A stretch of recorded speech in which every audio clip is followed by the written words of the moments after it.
Good morning, friends. Welcome to the fourth day of the fast.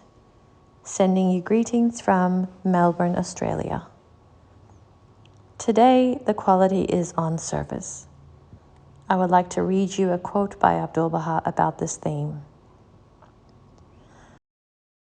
I am going away, but you must arise to serve the Word of God. Your hearts must be pure and your intentions sincere, in order that you may become recipients of the divine bestowals. Abdu'l-Baha.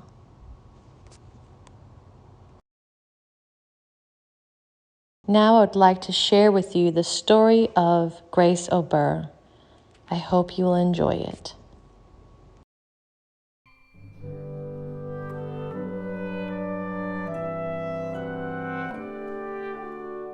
Grace Ober's life is filled with stories of unwavering devotion and profound sacrifice, as she dedicated every moment to serving the Baha'i faith.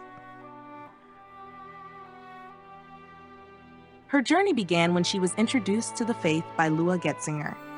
With a heart full of certainty, Grace immediately recognized Baha'u'llah and embraced the faith wholeheartedly.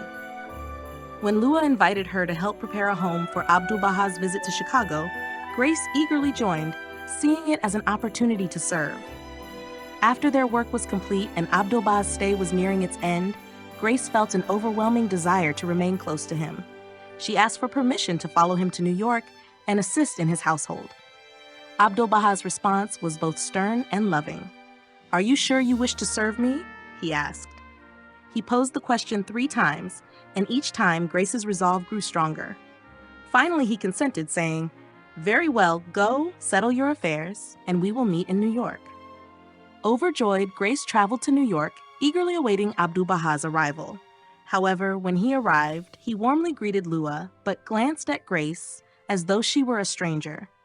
In the days that followed, Grace worked tirelessly, cooking, cleaning, and serving from dawn until midnight. Yet Abdu'l-Baha did not acknowledge her presence. When their paths crossed, he would step aside, drawing his robe as if she were invisible. Whenever she paused to rest, more tasks awaited her. Doubt crept in. Had he forgotten her? Was she unworthy? Had she misunderstood his permission to come to New York? The breaking point came when the household prepared to accompany Abdu'l-Baha to Brooklyn for the filming of his visit. Grace had hoped to join them, but at the last moment, she was told to stay behind to greet 2 visitors who never arrived.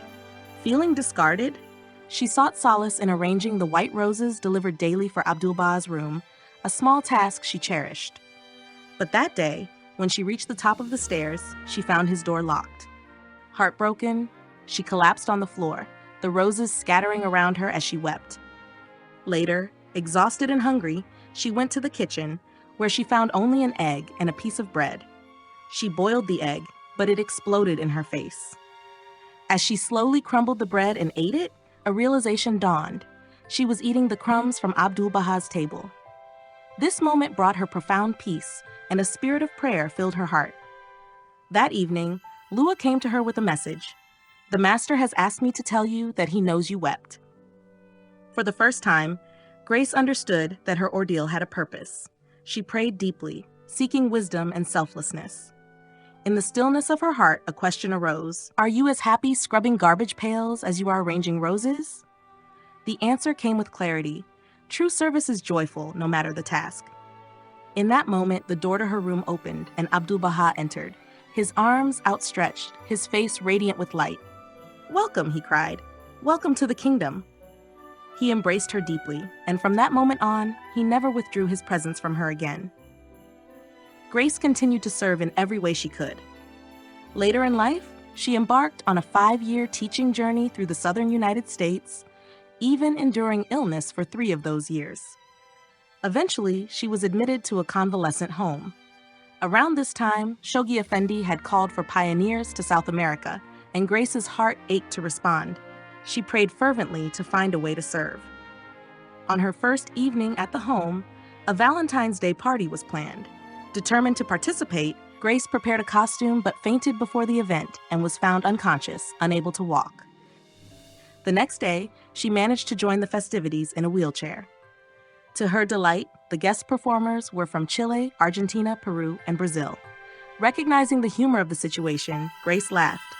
When asked how she could find joy after such an ordeal, she replied, "Because I am a Baha'i. Do you know what that means?" She then shared the message of Baha'u'llah with everyone in the room, giving the performers literature to take home to their countries. From her wheelchair, Grace became the pioneer she had longed to be, spreading the message of the Baha'i faith to South America.